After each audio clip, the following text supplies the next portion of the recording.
आप सबको प्रभु यीशु मसीह के नाम में फिर से जय मसीह की प्यार सलाम। और आज फिर से हम परमेश्वर के वचन पर चिंतन मनन करने के लिए हैं। और आज हम इब्रानियों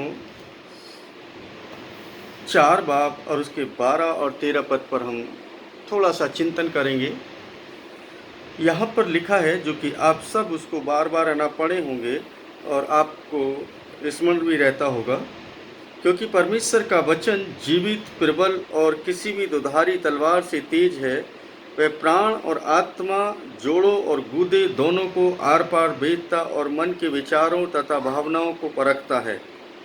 जिसको हमें लेखा देना है, उसकी दृष्टि में कोई भी प्राणी छिपा नहीं। उसकी आंखों के सामने सब कुछ खुला और नग्न है, यानी बेपर्दा है। अजी जो हमें एक पद बहुत ही अच्छे से याद रहता है और इसको ना हम कभी भूलते नहीं हैं।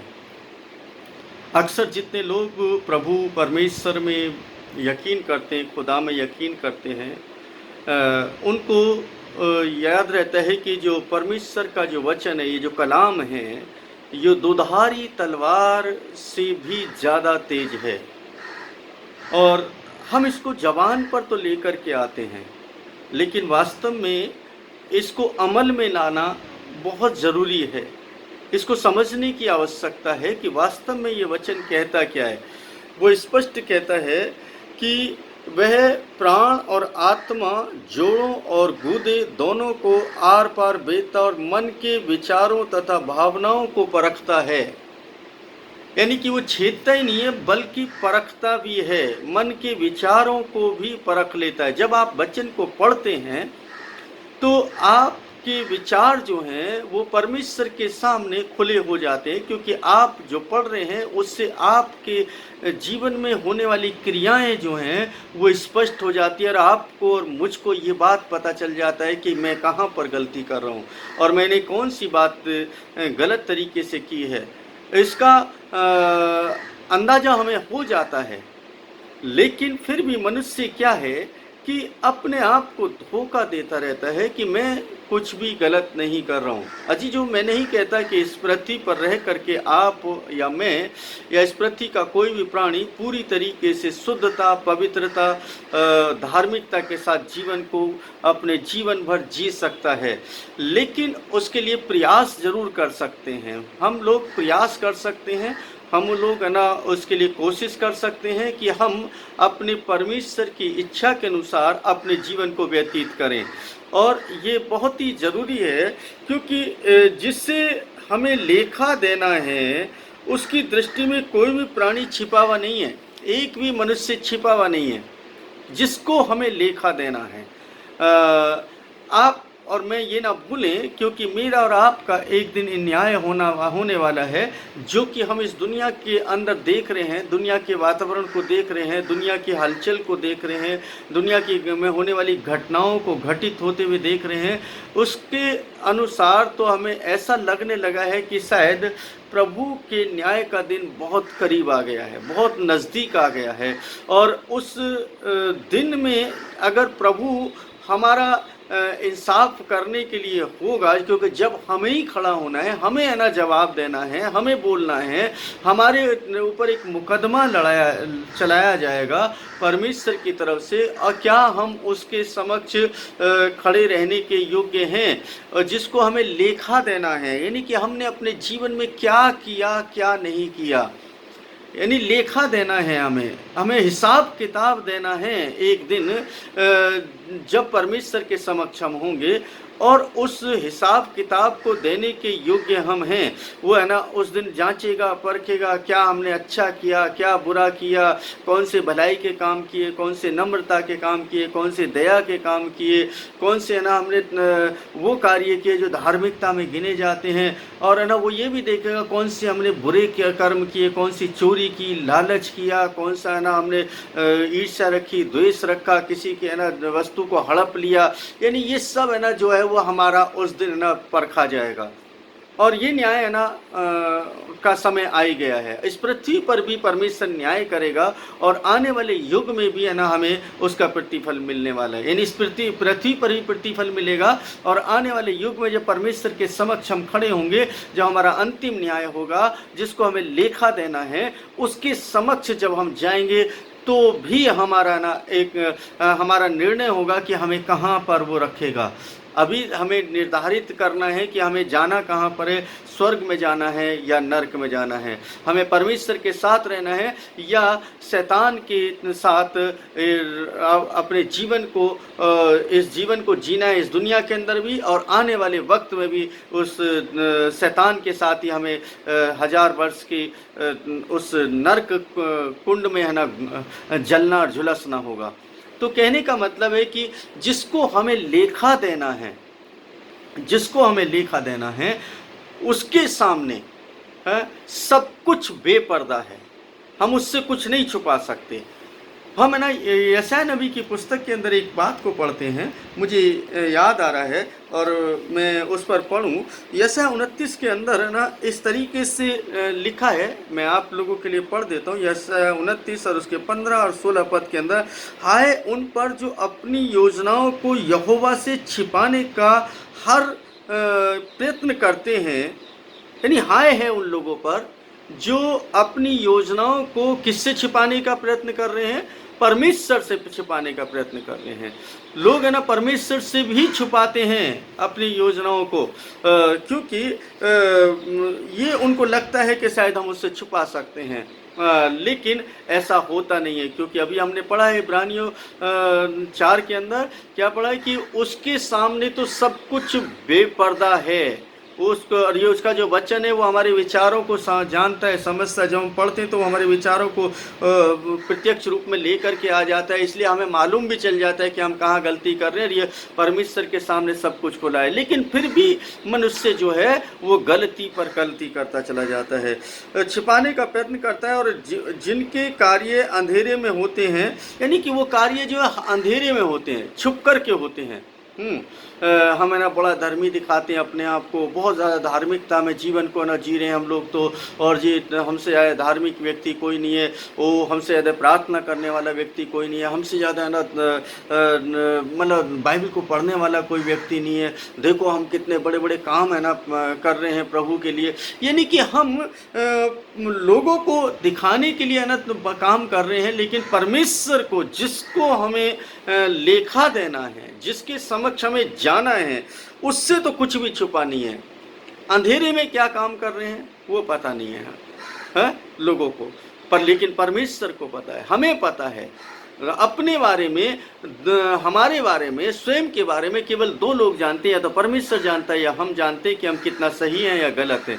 अजी जो कोशिश करें कि जैसे आप यहाँ पर हैं वैसे घर के बाहर हों, जैसे आप है ना कलीसिया के अंदर हैं वैसे आप है ना कलीसिया के बाहर हों, जैसे आप है ना का व्यवहार परमेश्वर के वचन के अनुसार घर लोगों के समक्ष रहता है, वैसे ही है ना हमें अपने व्यवहारिक जीवन में भी रहना चाहिए। मैं है ना हमेशा कोशिश करता हूँ, अगर गुस्सा है तो गुस्सा है ना सामने भी करता हूँ और पीछे भी करता हूँ। अगर मुझे कोई बात बोलनी है तो मैं उस बात को ना स्पष्ट रूप से घर के सामने, घर में भी बोलता हूँ और घर के बाहर भी बोलता हूँ, क्योंकि मुझे एक बात पता है कि मुझे लेखा देना है।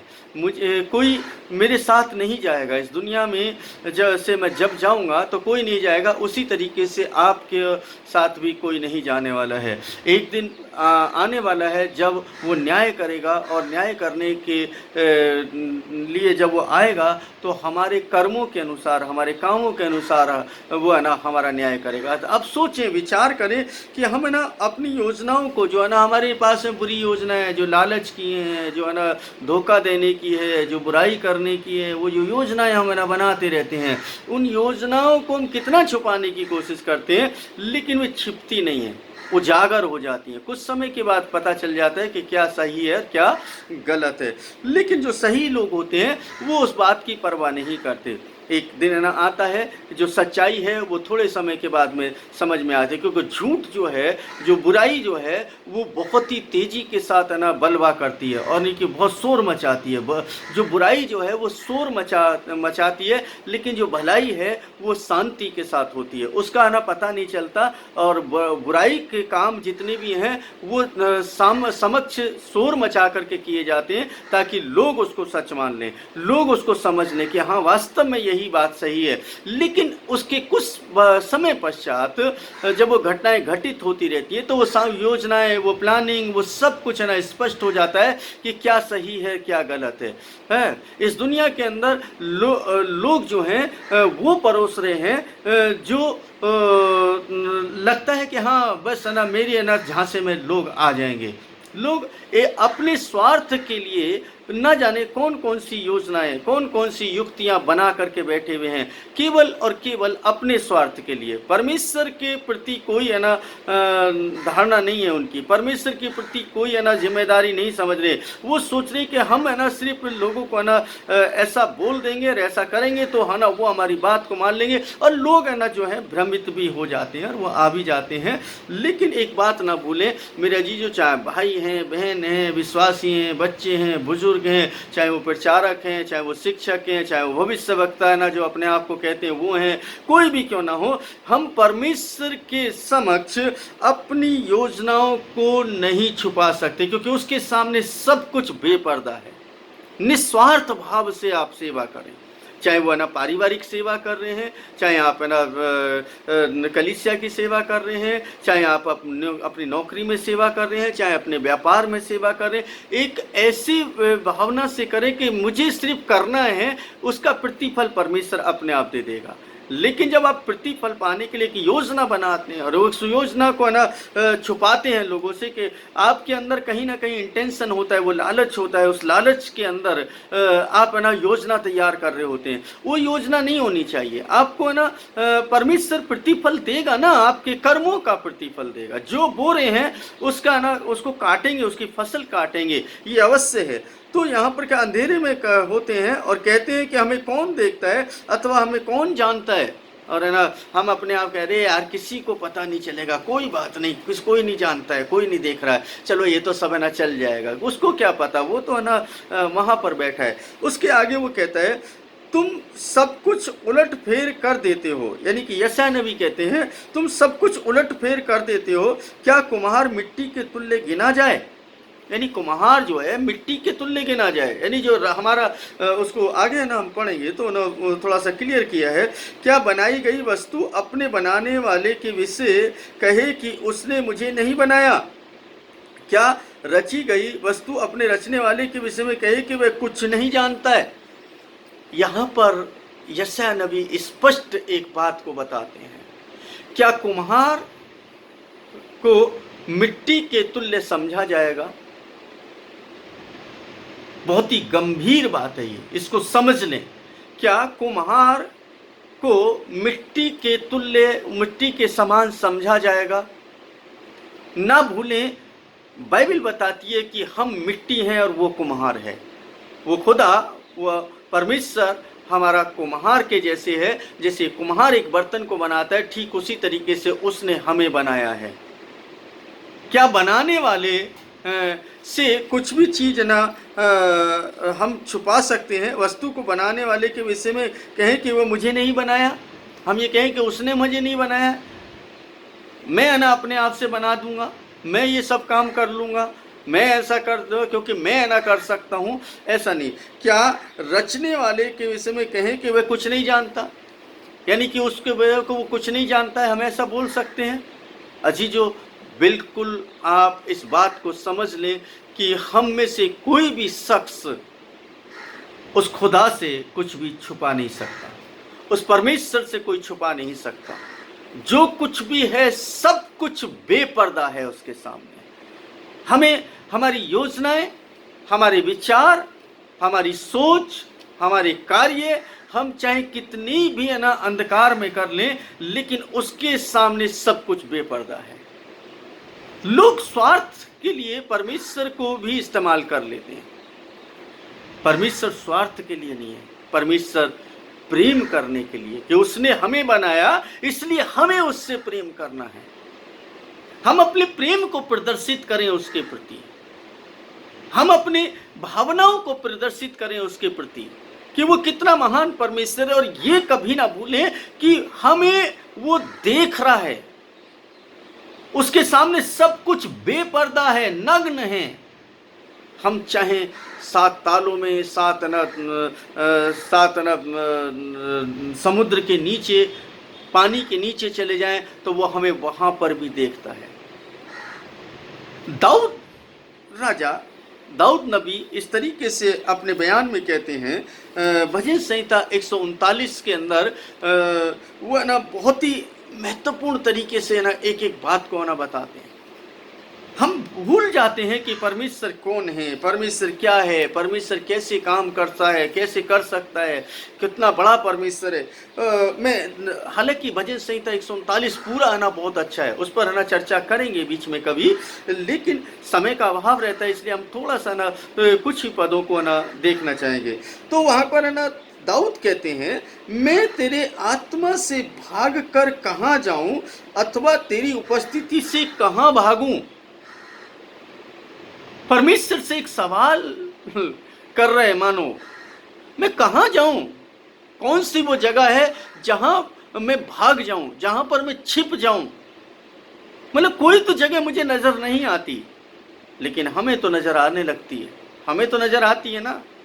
लोगों से छिपा लेते हैं, परिवार से छिपा लेते हैं, पति पत्नी से छिपा लेता है, पत्नी पति से छिपा लेते हैं, बच्चे माता पिता से छिपा लेते हैं, माता पिता बच्चों से छिपा लेते हैं, यार दोस्त ना दोस्तों से छिपा लेते हैं, रिश्तेदार रिश्तेदारों से छिपा लेते हैं, और सोचते हैं कि शायद हमें कोई नहीं दे। लेकिन कुछ समय के पश्चात वो सब कुछ स्पष्ट हो जाता है। गलतियां सबसे होती हैं, मैं नहीं मानता कि ना गलतियां नहीं होंगी, ऐसा नहीं हो सकता कि कभी कभी ना कुछ गलतियां हो जाती हैं, लेकिन ये नहीं भूलें कि सब कुछ उसके सामने बेपर्दा है, उसके सामने सब कुछ नग्न है, हम उससे कुछ छुपा ही नहीं सकते।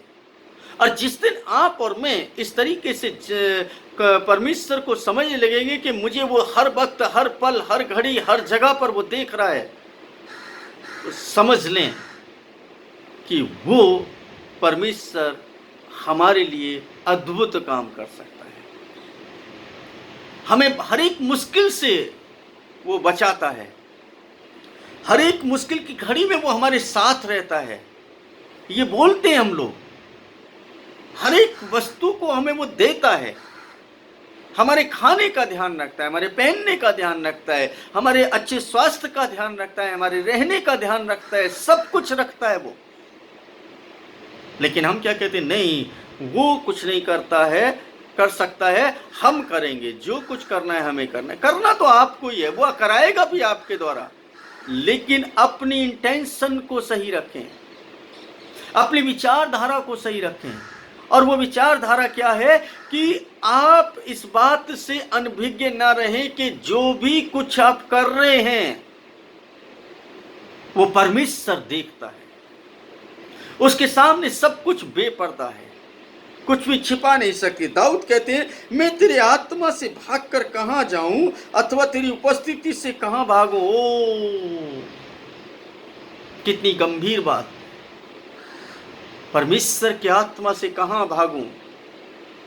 लेकिन आज देखो, पवित्र आत्मा मुझ में है, पवित्र आत्मा का अभिषेक पाया है मैंने, पवित्र आत्मा की आग उतर आई है। और वो पवित्र आत्मा जब है ना अंदर आ जाए और फिर वो है ना तमाम बुरे काम करे, बुरी सोच रखे, बुरे विचार रखे, ईर्ष्या रखे, द्वेष रखे, लालच करे, अपने नाम कमाने के लिए काम करे,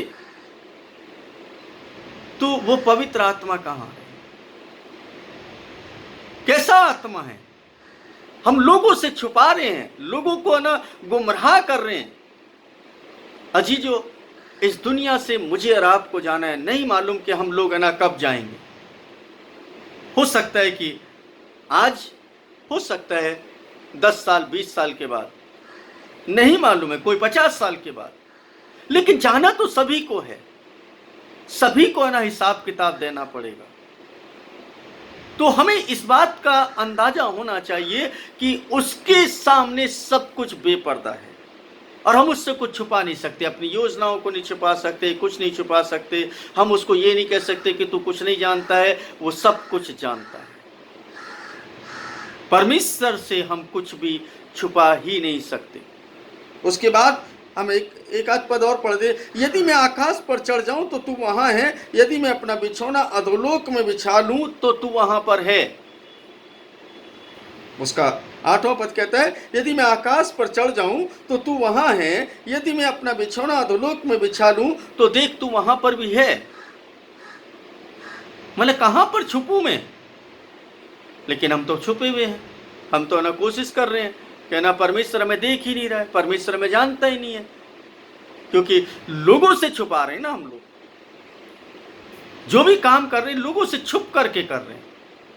जो है जैसा है वैसा आप लोगों को बता देना, क्या फर्क पड़ता है? हो सकता है कि शायद आपको आर्थिक तंगी हो जाए, हो सकता है कि आपको ना बेइज्जती का सामना करना पड़े, हो सकता है आपको ना निंदा का सामना करना पड़े, हो सकता है आपका तिरस्कार होने लगे।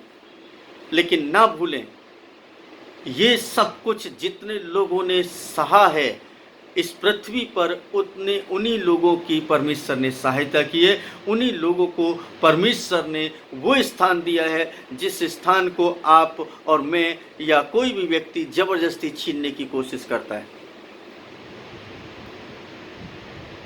या कोशिश करता है कि मैं ये सब काम अपनी ताकत से करूं। परमेश्वर के अलावा आप और मैं कुछ भी कर नहीं सकते। हम अपनी युक्ति और अपनी योजनाओं को बना लेते हैं। नीति दुनिया का सबसे बुद्धिमान व्यक्ति कहता है कि मनुष्य के मन में बहुत सी युक्तियां तो होती हैं, बहुत सी योजनाएं बनाता है, लेकिन वो योजनाएं सफल होंगी या ना होंगी ये परमेश्वर के हाथ में है। हम अपने आप को दिलासा जरूर दे सकते हैं, नहीं सफल होगी, सफल होगी, सफल होगी, एक पॉजिटिव थॉट्स रख सकते हैं, लेकिन सफल होगी या नहीं होगी ये परमेश्वर के हाथ में है। वो सही है या नहीं है ये परमेश्वर जानता है, और उसके धीरे धीरे करके उसका रिजल्ट बता देता है। वो कुछ समय तक है ना, कुछ समय के अंदर ही है ना उसका रिजल्ट है ना आपके सामने नजर आने लगता है। और है ना कई बार है ना हम उस रिजल्ट को समझ नहीं पाते, उस भावनाओं को नहीं समझ पाते, परमेश्वर की योजना को नहीं समझ पाते, और अपने तरीके से लगे रहते हैं उस धुन के अंदर। आप केवल कर्म करते रहिए, परमेश्वर उसका प्रतिफल देगा। लेकिन सही इंटेंशन के साथ, सही सोच के साथ, परमेश्वर की इच्छा के अनुसार आप ये ना भूलें कि परमेश्वर आपको देख रहा है। अजीजों, मैं कभी भी अपने आप को प्रमोट नहीं करता कहीं पर भी। मुझे नहीं लगता कि मुझे प्रमोट करने की ज़रूरत है, क्योंकि मेरा यीशु प्रमोट हो जाए मुझे उससे ज़्यादा खुशी कुछ नहीं होती।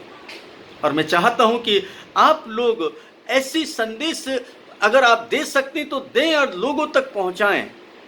वास्तविकता में यही है ना परमेश्वर चाहता है। आप खरा उपदेश देना शुरू करें। जो भी लोग है ना ऐसे उपदेश है ना देते हैं, उनको आप है ना उन संदेशों को आप दूसरों तक पहुंचाएं। चाहे वो मैं हूं, आप है, या कोई भी है, किसी का भी संदेश हो, जहां पर उल्हाना मिले उन संदेशों को दे दें।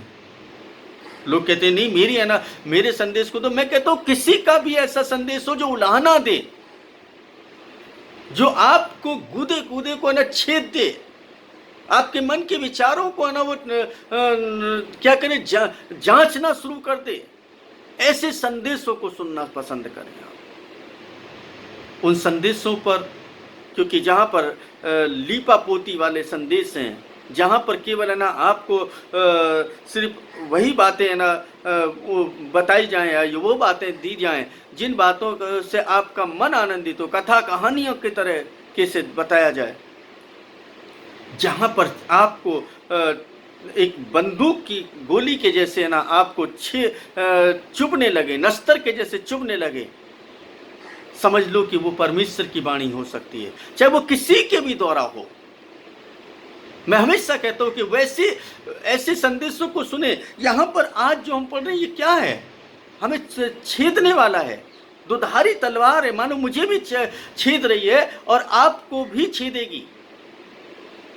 मेरे मन के विचारों को भी, मेरे मन के विचारों को भी जांच रही है और आपके मन के विचारों को भी, क्योंकि मुझे भी नहीं भूलना चाहिए कि वो सब कुछ देख रहा है, उसके सामने सब कुछ बेपर्दा है। आपको भी नहीं भूलना चाहिए। मैं कोशिश करता हूं कि ना मुझसे कोई गलती ना हो। इंसान हूं, कभी कभी गलतियां हो जाती हैं, क्योंकि इंसान ही गलती करता है। लेकिन कोशिश करें कि ना आप अपने जीवन को अच्छे से अच्छा जीवन चलाने का यत्न करें, कोशिश करें। और ये ना भूलें कि उसके सामने सब कुछ बेपर्दा है, जिसने हमें बनाया है। उससे हम कुछ छुपा नहीं सकते। हम उससे छुपा सकते तो क्या बात थी, लेकिन हम तो कोशिश कर रहे हैं कि छुपा लेंगे। अजीजों, नहीं छुपा सकते। अगर आप ऐसा सोचते हैं तो आप बहुत बड़ी गलतफहमी में। इसलिए परमेश्वर के वचन के अनुसार अपने जीवन को वैसा बनाएं जैसा परमेश्वर आपको चाहता है, और परमेश्वर आपके लिए काम करेगा। अजीजों, अगर आपको लगता है कि ये संदेश आपके जीवन में कुछ काम कर रहा है, ये वचन आपके जीवन में कुछ काम कर रहा है, तो दूसरे लोगों तक अवश्य ना इसको शेयर करें और सब्सक्राइब भी कर लें। धन्यवाद। परमेश्वर आप सभी को बड़ी आशीष और बड़ी बरकत दे। आमीन।